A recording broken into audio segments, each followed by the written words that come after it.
sọ̀rọ̀ láti Ọ̀yọ́ state wípé àwọn mùsùlùmí kan náà fẹ́ ṣe kẹsẹ̀ríà council ẹ̀wọ́n náà gbọ́dọ̀ gbọ́ pọ̀ bí yàrá yàrá yà. ẹ̀yin brothers ẹ sọ pé orí yìí ti burú ẹ máa lọ sílé ògbó látà ayé àti ilé ẹ bá ti ń bọ òrìṣà yín tẹ́ ẹ bá sọ̀rọ̀ yín bẹ̀ ọ̀rọ̀ agboolé yín lẹ̀ sọ tẹ́ ẹ bá jáde wá bá wa á nà yín ó yìí ti burú lọ́wọ́ yín. àwọn ń sọ̀rọ̀ ọ̀rọ̀ wa sábà fẹ́ lo sẹ̀ríà lọ lórí afẹ́ lo sẹ̀ríà yìí ti ń bẹ nínú òfin Nàìjíríà àjọ kan níjọba sọ fún àfẹ́jọ máa gbé kẹ́ẹ̀sì lọ́rọ̀ ìmọ̀ dáadáa yìí pé kódà tí yóò bàbá ya yẹ̀rí àtẹ ìwúrù àbẹ̀rẹ̀ lò. wọ́n náà ṣe ti ẹbí wọ́n náà ní customary court òfin tí ògùnlára ìlà gbé kalẹ̀ àti ìsúláàlú ẹ̀rọ ìlú bẹ́ẹ̀ lóyìn ló burú. ẹ̀yin brothers ní Ọ̀yọ́ state tí wọ́n bá ti mú ọjọ́ míì tí wọ́n lọ́ọ̀jì Muslim Sharia council lọ́rẹ́ lọ́ọ̀jì tí wọ́n bá ti mú ẹ̀yẹ mú ti yín ẹ lọ́ọ̀jì lọ́ọ̀jì ẹ sọ fọ́lọ́pàá ẹ sọ fún àwọn lọ́yà kan draft lẹ́tà fún ìpọlọpàá sí ẹgbẹ́ àwọn ọmọdé ẹ bá wá wá ń gbà ọ̀pọ̀lọpọ̀ ọ̀bàdé dàmú ẹ̀yẹ bá mú ẹ lọ mú ọjọ́ mi tó wà pa dáadáa kẹ lọ lọ́jì ẹ sì máa retí lọ́sùn Sharia council Ọ̀ṣun state Sharia council àbáwọn ọ̀rọ̀ yóò ṣe wí ti àná ọ̀nbọ̀ ẹ̀rọ gbọ́dọ̀ pàṣíwá wọ́n náà lọ́ọ́ tiẹ̀ kéde tiẹ̀ rẹ̀ pé èṣù náà àdúrà tó lákà ayé ọ̀ẹ̀kọ́ súsà àwọn náà fẹ́ gbọ́ sí lọ́wọ́ ìtẹ̀ lọ́wọ́ lò ó. èsì ọ̀rọ̀ mi fún ẹ̀yin náà sọ̀rọ̀ láti Ọ̀yọ́ state. ẹ kú dédé àsìkò yìí o gbogbo ẹ̀yin ọmọ Yorùbá ẹ kú ọ̀gbìnìkìn tó wà ní ìlú wa nílẹ̀ Yorùbá àwa náà dẹ̀ kú ọyẹ́ tó ń fẹ́ etí lọ àwa náà dẹ̀ tó wá kú òtútù tí kò mọ ọmọ ọ̀yà òtútù tí kò mọ pé wọ́n bí ẹ síbí àkó ẹ̀ mo rò pé gbogbo yín lè gbọ́ nǹkan tí ọ̀gbẹ́ni tí wọ́n pè ní Mufti Ìwò torí mi lè pè ní àfa ṣe rí ẹ̀yin èèyàn ẹ máa wò mí pé bíi aláṣejù ní ààrẹ gbogbo yín lè mọ̀ yí pé tó bá ti ń di pé èèyàn mẹ́nu bà ìlú bàbá tèmi èmi ò ń láìkè ọ̀hún tó bá tẹ̀ tó wọ́n mẹ́nu tó mẹ́nu balẹ̀ Yorùbá èmi ò ń láìkè ṣe rírú ọ̀gbẹ́ni tó pè ní Mufti Ìwò yìí tẹ́ bá wo súra máa yẹn ẹ rí wípé kò jọ mùsùlùmí mo lè pè ní tọ́ọ̀gì bẹ́ẹ̀ ni ẹnu mi gbà láti pè ní tọ́ọ̀gì. Number one kí n tó lè fún ní àwọn nǹkan tèmi náà fẹ́ fi respond fún a good Muslim even àwọn kàtà tí ẹ mọ̀ pé wọ́n lẹ́nu nínú àwọn àfáà wọn ò ń ṣépè báyìí ẹ lọ wo àwọn àfáà tó ní àlùbáríkà tí ò bá sí pé irú àwọn yìí náà pè ní alákatakítí ẹ̀sìn ẹ wò dáadáa ẹ jẹ́ kí n mention àfáà bíi 3 sí 4 torí mi bá gbé mi ní sọ àwọn bàbá o àtúnjẹ bíi brọ́dà wa alákọ̀ọ́kọ́ ẹ jẹ́ ń dárúkọ Alhaji Akeugba Gold ẹ jẹ́ ń dákọ̀ wọn brọ́dà mi ni ẹ wo Ṣéwù ọmọ Musa tí ó bá ń sọ̀rọ̀ Ṣéwù ọmọ Musa ò ní ṣe wáàsí kódà Christian ìgbọ́n á fẹ́ change sí Christian bẹ́ẹ̀ ni ìwọ tó o bá jẹ́ aláwo gan tó bá wo tí Ṣéwù ọmọ Musa bá ń sọ̀rọ̀ wàá fẹ́ change ẹ wá wo àáfàá bàbá Ìlọrin yìí kí náà pé bàbá Ìmámù Ọ̀fà àwọn náà máa sábà lé kíní yẹn I love that man máa yẹn máa ṣe wáàsí tó bá ṣe wáàsí according to Quran a ṣe wáàsí tó bá ayé lọ ẹ ṣe pé Mufti Ìwò kó fi ìyẹn kọ́gbọ́n èyí náà gbọ́ kíní lẹ́ẹ̀kan sí kó má jẹ́ pé etí mi ni mi gbọ́ tó bá jẹ́ pé ó yẹ kí ẹni tó bá fẹ́ confuse àwọn èèyàn kan ṣe mùsùlùmí tó bá yẹ kó sọ ọ̀rọ̀ yìí ẹ má ṣe àkíní tó bá yẹ pé bó ṣe yẹ kó rí nìyẹn àmọ́ tó bá yẹ pé ọ̀rọ̀ tó sọ yìí ò dáa ẹ ṣe àìwọ́ tó bá jẹ́ mùsùlùmí bíi ẹ jẹ́ kí n tètè sọ fún yín lẹ̀ tó bá wá sábẹ́ kọ́mẹ́ǹtì mi tí nǹkan tí mò ń sọ ò bá ti tẹ́ ẹ lọ́rùn all you need to do ni pé on waka pass tó bá wá sábẹ́ bí tó bá bú èmi màá gbé pítù ẹ màá gbé e sáyé ìwọ náà fẹ́ trend nìyẹn màá gbé e ṣépè tó dáa torí mi ì ṣe ṣó mi fún àwọn wèrè. Mo ṣe ṣó mi fún ọmọ mùsùlùmí gidi, mo ṣe ṣó mi fún ọmọ kírísítẹ̀nì gidi, mo dẹ̀ ṣe ṣó mi fún àwọn tó jẹ́ oníṣẹ́ ìbáyé. Ẹ̀yin èèyàn ẹ máa irú máa yìí ṣe ẹgbọ́ o. nígbà mùsùlùmí kan náà fẹ́ ṣe kèsè rí àkáǹsù Ẹ máa ẹ gbọ́ wá o. ní ẹ̀gbọ́dọ̀ gbọ́ pọ̀ kí yàrá yàrá yìí.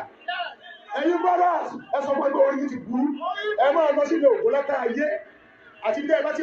Kí àáfàá máa sọ pé kán sọ fún àwọn èèyàn pé orí wọn ti burú. Mufti wò wọn ò tí ì bí ẹkú. Orí pé mi ì dárúkọ ẹ láti jọ ìbọ̀dé ó ti wá dọ̀yọ̀. Mo máa ń wo gbogbo àwọn nǹkan tó bá ń ṣe. Mo kàn fẹ́ sáré ṣọ́ọ̀tì kínní yìí ni. Ṣé rí ẹ̀ ń pe àwọn kan ní ẹlẹ́bọ, ọ̀pọ̀lọpọ̀ kan sọ Yorùbá lẹ́nu ni. Kèfèrí ayé ni wọ́n. Ẹ jẹ́ n kọ́kọ́ clarify ẹbọ yẹn fún yín. Mo ti ṣó kíní kan tí bàbá kan sọ. Ṣé ẹ̀yin ẹ̀ mọ̀ pé ìwọ tó bá ṣe pọ̀nmọ́, tó ṣe tọ́kí, tó ṣe ògúnfe, tó wá mísà ìdìyẹ mọ́ sọ́nà pọ̀ ọkọ̀ máa ń ṣe bẹ́ẹ̀ yẹn. Ìyàlájà tèmi máa ń ṣe bẹ́ẹ̀ gbogbo nǹkan tí mo dárúkọ yìí. Á fi pọ̀nmọ́ funfun sí i. Á tún wá fi panla sí inú the same one ọbẹ̀ yẹn. O ti wá mú tàtàṣé, o mú tòmátò, o mú ata rodo, o mú àlùbọ́sà. Àwọn míì tó fi gálíìkì sí alájà mi máa ń ṣe. O lọ̀, o bọ̀ wọ́n tán, o fi magí kọrí, o fi sínú ẹ̀gbà tó ń bọ̀, o gé àlùbọ́sà sí, o bọ̀ tán. Lẹ́yìn tó bọ̀ tán, o dín. Lẹ́yìn tó dín, o dà kúrò, o data sórí iná, o kọ́kọ́ fi epo sílẹ̀, o gbá díẹ̀, o data sórí iná, o wá fi kíni, o fi òróró, o fi sí. Gbà tó ti fẹ́ jiná, o wá ṣẹ̀ṣẹ̀ kó àwọn èròjà yìí, o wá rò ẹjọ́ kí náà pè yẹn. Ẹbọ ni. Ọ̀pọ̀lọpọ̀ ń pe àwọn kan lẹ́lẹ́bọ. Èmi mọ̀ pé bí ṣe sọ yìí o, mo máa lára tó máa àtàkì mi pé I'm a Muslim. Mufti wò mọ́ṣáláṣí tó bá mọ̀ pé o dálẹ̀ fúnra rẹ̀ mẹ́sàn ẹ̀ka gbọ́ tí o bá sì pé wọ́n fi ṣe lórí kan. Mo máa ń tẹnu mọ́ kinní yẹn. The most colorful lie lẹ́ni mo ti sọ kọ́ tó mú nọ́mbà 5 wọn gbọ́dọ̀ bá dárúkọ mi àfi tó bá fi kìsì lókun. Nítorí pé àwọn mùsùlùmí àwọn ọ̀wà tó ń wù yín náà ló jẹ́ káwọn náà máa sá níbẹ̀. Tí wàá fẹ́ gbọ́ Mufti wò lọ gbogbo àṣà àṣorúkọ mi. Ààrẹ Almaroof lórúkọ tèmi. Ọmọ bíbí inú Ọ̀yọ́ ni èmi. Tó bá ti wá bí ẹ̀dá bó ṣe sọ yẹn, Mufti wò tó bá bí ẹ̀dá àtàwọn tó ń tì ẹ́ lẹ́yìn, tó bá jẹ́ àáfàá kan lọ́yọ̀ọ́ ló ń tì ẹ́ lẹ́yìn, tó bá ti bí ẹ̀dá kó má rọra jókòó ní ìwú ẹ̀ jẹ́jẹ́. Torí pé àbúrò mi kan ti sọ̀rọ̀, Ifá Ọ̀yọ́ ti sọ̀rọ̀ lára àwọn àbúrò mi nìyẹn. Wàláhì tó bá ti bí ẹ̀dá, èmi ò jẹ́lẹ́bọ o. Mùsùlùmí gbà, mùsùlùmí gidi ni mí. Mo bá lọ́wọ́ bàbá mi ni. Tó bá yẹ pé mi ì bá lọ́wọ́ bàbá mi, possibility wà kó jẹ́ pé Ifá àtògùn tó ń ṣe lè wà ní bá máa ṣe tẹ̀ní. Ẹjọ́ torí Ọlọ́run kí ló tẹ́ fẹ́ báyé jẹ́? Mufti wò tán kí ló dé tí ìwọ gangan ló fẹ́ báyé jẹ́? Torí mi lè lọ ẹ̀ fún òjò mi lọ. Àwa torí pé àwa tún ara ṣe, ọlọ́dẹ tó fún wa ní ṣẹ́ǹjì la fi rí báyìí. 1 week 4 days àbí 5 days ló kù sí.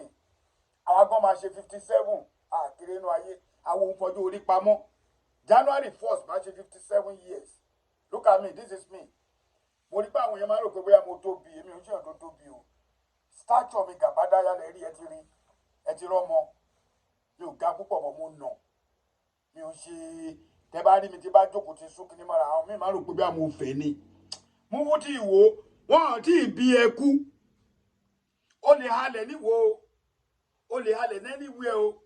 Tí mo mọ̀ pé halẹ̀ tó ń halẹ̀ gbogbo halẹ̀ yẹn kò ń junú wo lọ. Blogger ni mi o. Torí ó ta sí wa ni mo ṣe dárúkọ ẹ̀. Tó o bá ti wá tó bẹ́ẹ̀ tó o mọ̀ pé ẹlẹ́sìn gidi alákatakítí ni ẹ́ máa bọ̀ lọ́yọ̀ọ́ kó wá pàfọ́ọ̀mù miracle ẹ̀ yẹn. Tó o bá ti wá tó bẹ́ẹ̀ tó o mọ̀ pé olórí láyà o ní igẹ̀ tó o lè fi jà o láwọn àfáà tí wọ́n jẹ́ alákatakítí máa bọ̀ lọ́yọ̀ọ́ wà láti sórí tó o mọ̀ tọ́lọ́ pè ní ìrẹ́pẹ́ nílẹ̀ Yorùbá àwọn pínínsí wọn á bá ẹ wí. Ní Ọ̀yọ́ wọn á bá ẹ wí. Mo ti máa ń sọ fún yín pé gbogbo bẹ́ẹ̀ máa ń ṣe yẹn gbogbo wèrè tẹ́ ń ṣe tẹ́ rò pé àwọn kan ló lálágbára kan lẹ́kọ̀ọ́. Ìlú òkè ni gbogbo wọn ti wá o. Ó lójú ọmọ Èkó tẹ́ ẹrí tó ya tọ́ọ̀gì o. Ẹ má bínú ẹ̀yin brọ́dà mi o. Gbogbo àwọn tẹ́ ẹrí tó ń ṣe road transport kò sí tó jẹ́ pé Èkó ó lójú tó fi ṣèkó nu wọn gbogbo ọgbọ́n lé ọkọ̀ mú ni lọ́ fi dé Èkó. Ìyá tèmi ló gbé mi wá sẹ́kọ̀ọ́. I wasn't even born in Èkó. Ọmọ ọdún kan ìyá mi ti gbé mi wá Surulere. Kí ló ṣe ẹ̀yin àfáàwèrè yìí? Kí ló ṣẹlẹ̀ gangan? Ṣé wọ́n nìkan ni? Mufti Ìwò ó máa padà tẹ́ o. Ara ń sọ fún ẹ díẹ̀díẹ̀ jẹ́jẹ́. Tó o bá ti ń gbẹ́nu sọ̀rọ̀ ó lè sọ tó bá wẹ̀ orí péjọ tó ti ń sọ̀rọ̀ pé kíní kan èmi ò ń dá sí yín. Bọ́jọ́ tó o bá ti gbẹ́nu bọ ọ̀rọ̀ tó jọ mọ́ yọ máa dá sí ẹ.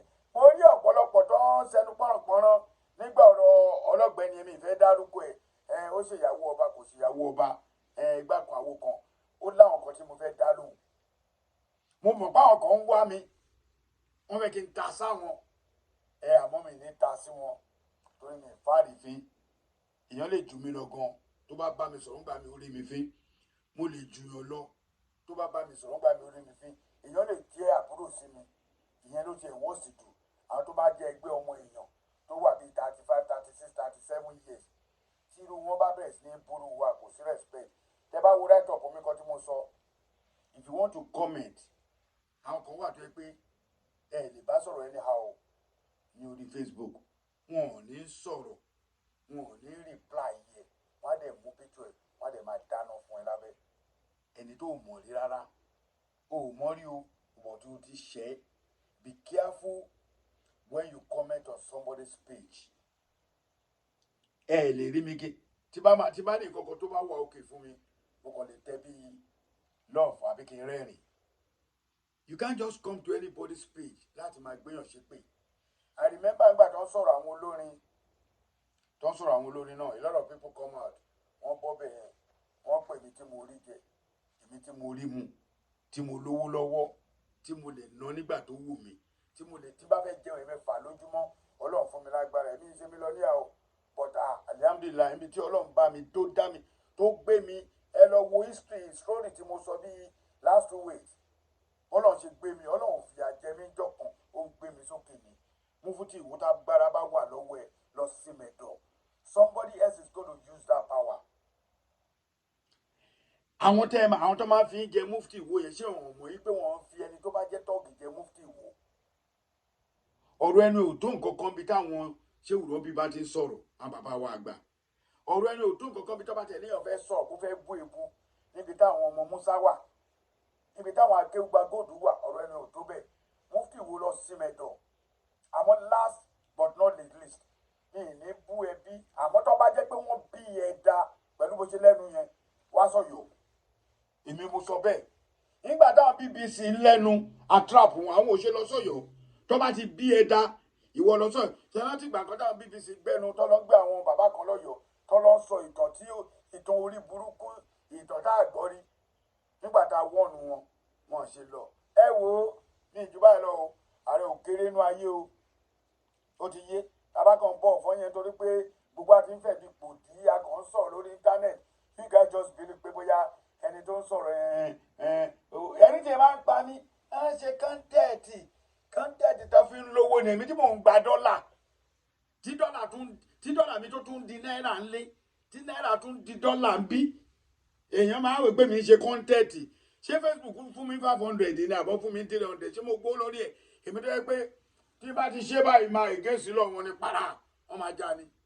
Ìyẹn lè máa fi mọ̀ yí pé àwa tá a fẹ́ wá sórí Facebook tá a fẹ́ sọ̀rọ̀ kí ayé gbọ́ àyàtọ̀ sí àwọn tó jẹ́ pé wọ́n wá ń ṣe content. Mo mọ̀ pé gbogbo ẹ̀yin tẹ́ jẹ́ fáǹsì mi alálùbáríkà ni àná mo máa rí kọ́mẹ́ǹtì mo mọ̀ pé tí kinní mi bá fly lọ síbì kan àwọn tí ò mọ̀ mi wọ́n kàn gbé kọ́mẹ́ǹtì síbẹ̀ wọ́n kàn sọ tó wù wọ́n. Bọ̀bọ́ máa kan jáde lánàá that man was talking àwọn kan bẹ̀rẹ̀ sí ní sọ̀rọ̀ olórí burúkú kan sọ̀rọ̀ oníṣòwò jàdìjàdì ló ń sọ gbà tí yàn sọ pé gbogbo bí gọ́vnà bọ́ yìí gbé àwọn nǹkan tó ń gbé fáwọn gọ́vnà ẹ má jẹ́ ńlọ́bẹ̀ ọ̀rọ̀ tí wọ́n kọ́ ni mo bá wá ẹ jẹ́ ká sọ̀rọ̀ tiwa Ọlọ́run ní jẹ́ kó bàjẹ́ bọ̀ Mufti Ìwò tó bá ti tó bẹ̀ tó bá sùn ọdún gara fún ẹ wá sọ̀yọ̀. Ọ̀yọ́ ni mí Ọ̀yọ́ ni ìran mi Ọ̀yọ́ ni bàbá tó bí mi lọ́mọ Ìdómòkun ni mí Akílàjà èpò tí pọ̀ ọmọ yẹ́ tó torí ọmọ lọ́mọ èpò tí ò lọ́kọ́ kọ̀ bẹ́ẹ̀ ni ò sì lọ́kọ́ fẹ́ nǹkan kíní báyìí ni mo fi gbaya lọ́wọ́ aláya ọmọládé ládé Aláàfin ò ládé adé aládìkún la gbà fáláàfin èmi mi lọ́mọ ọ̀dọ́kọ lápàtà bomi jùdí ọmọ ògbójúlé yan gbọ́kọ ọmọ mọ̀ọ́mọ̀ lọ́sàn mọ̀ọ́mọ̀ lóru ẹ̀yin fast mi January 1st òní ọjọ́ ìbí ààrẹ ẹ kí mi ẹ ṣàdúrà fún mi kẹ́ lè rí mi pẹ́ ire o.